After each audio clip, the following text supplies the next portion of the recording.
Have a good day to all of you. So today we just proceed our lecture on the topic of Laplace and Poisson's equations. So before we go further, we will have to know a bit the theorem that mentioned in your CI. Actually, we need to know what is uniqueness theorem. All right. Basically, this theorem says that the solutions to any electrostatic problems is unique if it obeys two conditions. The first one we call as original conditions, and then the second one we call as boundary conditions. So it means that if any problems that obey or that have specific conditions and they follow that, so actually the solution only applicable or only unique for that particular problems. All right, so before we go further, let's derive together. So how do we get the equations of Laplace and Poisson's? So these two equations we can derive from our first Maxwell equations in terms of point form as shown here. Divergence of D is equal to rho V. Okay, and we know also the D can be replaced to the epsilon E, and then the E can be replaced by negative grad V, right, as we learned last time. So if you substitute all these substitutions to the equation, you can see that you're going to have your divergence of negative epsilon grad V is equal to rho V.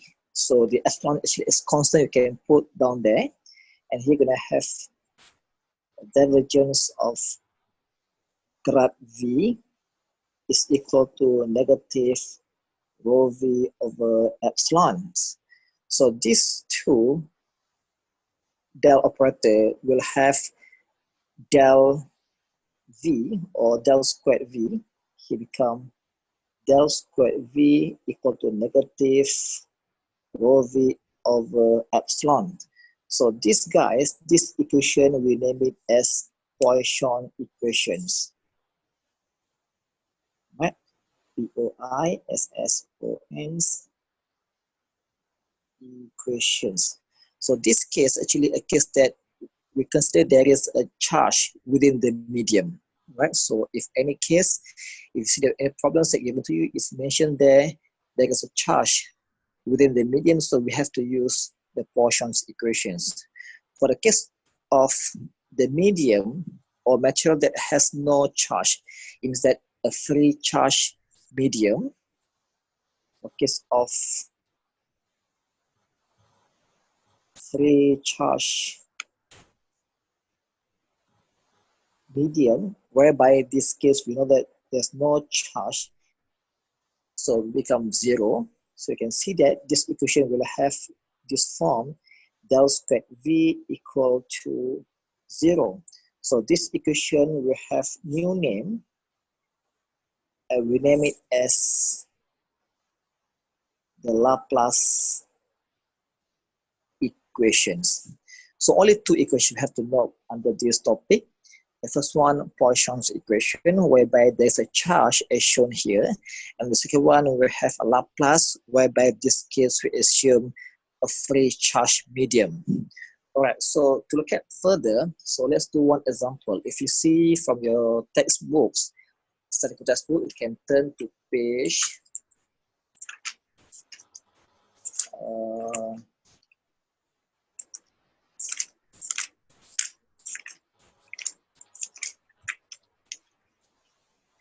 I think 275, right? 275, we take one example on Cartesian coordinate systems. So this one very easy. We just want to show you the applications of these equations. So let's take a problem 6.13. So problem 6.13, page 275. So if you see closely to these questions, you are given conducting plates. Actually, guys, this example referring to the capacitance, yeah, in plate. Okay, so if you see any two conducting plate or surface, and in between there is any dielectric or insulator, so we can assume that that's called capacitor. So the only thing that with this case, actually the case of parallel plate capacitor, all right? So if you draw together here, you can see that this structure is composed of two coordinate or two conducting plates. The first one is actually for your top plate, you can draw here, top plate, and then the other one down there, you name it as your bottom plate. All right, so this plate is positioned along the z-axis. If we notice that in the questions mentioned there, the value of potential for every positions of z. It means that if you see from the questions mentioned there at z equal to 0, there is 0 potential. And again, when z equal to 2 millimeter, the potential at 50 volts, right? That's called the boundary conditions. So let's draw together the positions of this plate. Let's say that's your z-axis. So we know that the top plate is connected to the 50 volt. So let's say we use DC current, DC voltage. Then the bottom plate connected to the ground, which is 0. So here you can put the ground. So can. So here 50 volt. And then this is your top plate and your bottom plate. And this plate position at z equal to 0. And the top plate positions at z equal to 2 millimeter. All right. Okay, by right, since the top plate having a positive polarity, so we know that the E field or D field will propagate from top to bottom. Okay, that's by default. You can see here, there's the E directions or D directions. Okay, consider that this plate having the area of A, right? This plate having the area of A. Then the distance between top and bottom, let's say, become D. So when we assume that the A is much larger than the D distance, so we can simply ignore the fringing effect that we discussed last time. So we know that all the E field will go in uniform way like this, right? Everything will go in normal from top to bottom. So in this case, we assume that the E field is in uniform. All right. So by using this Laplace equation, we can still find the potential equations. Since in the question doesn't mention anything about charge, so we can assume it's free of charge, right?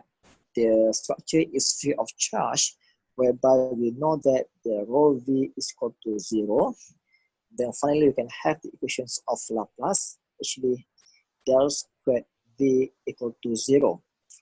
All right, so if we look at the table for the Laplacian operator, and this case is for Cartesian, we know that the del squared v is equal to d squared v over dx squared plus d squared v over dy squared plus d squared v over dz squared. So based on this equation, we know that the only one parameter that changed the potential value, which is only along z-axis. In short, we can simply ignore the other two parameters because this x and y doesn't have an effect on the potential. So just focusing on this part only, del squared v. So, and then equal to 0. So from here, we can proceed the equation. So just integrate from both sides. So we know that here. So del squared V over dz squared is equal to 0. Sorry. Okay.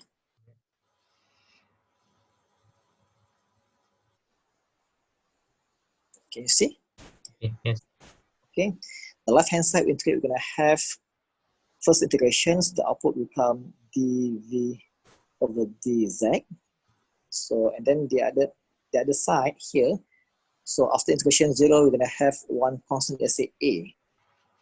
One constant, any constant you can put C1 or C, D, A, up to you.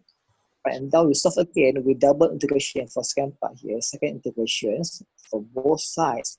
So this side we're gonna have here V, and then this one we're gonna have A, Z plus a B again for new constant appear there, right? So now we have the equation of potential. So we just need to substitute the boundary conditions to get the complete equations of V. So based on the equation, we know that at Z equal to 0, the V also 0, which is grounded, and also when the Z equal to 2 millimeter, then the V given as 50 volt, right? So let's substitute the value of this case. The first one, when V equal to Z equal to 0, so when Z equal to 0, the V become 0. It means that in this case your B become 0. And also for the case of Z equal to 2 mm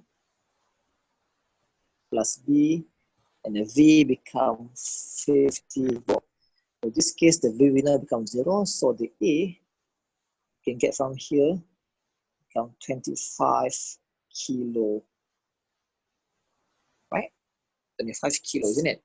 So that's the A value. So let's substitute this value into these equations. So you finally can have this equation V equal to 25 kz.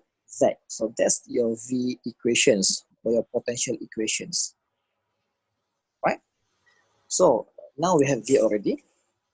So now we're going to find the E. So the E can be obtained from the equation as we discussed before. The E is actually can be related to the V using this equation negative grad V. So now again, this is a del operator. So refer to the table for the case of Cartesian. So we know that grad V is become dv over dx x component plus dv over dy y component plus dv over dz z component. So we know again that the v in this case is only depend on z positions. So it means that the x and y has no effect at all. So we can just ignore this term straight away, right? So now let's finding the E. The E is actually just a negative grad V, so can just put the, just integrate the V over Z that we have here. So the Z component put in front also can. So now a D over dZ. Now put the V here from this equation, right? So put there 25 kz. Okay, so do differentiations, you can have this final equation become negative 25 kz component unit volt per meter. Now let's check it out back. Is it true the E actually in negative direction? Yes, it's true. If you look at to the diagram before, now you see, right? The E now coming to downwards from top to bottom, so we must have negative directions as shown here. So that's proven, right? So that's your E equation. The E is a vector, so E must have direction as shown here. Okay, now let's proceed to the last one. We need to find the D. The D can also be obtained from D equal to epsilon E and the epsilon actually become epsilon r, epsilon naught, and the E. So you can just put here become 1.5 given this equation, epsilon naught negative 25 k z components. That should be your answer for the D case. And the D must have unit of coulomb per meter squared. Right, guys, so that's how you solve the equations. Okay, so this is the case of Cartesians using Laplace equations. Right? Okay, let's proceed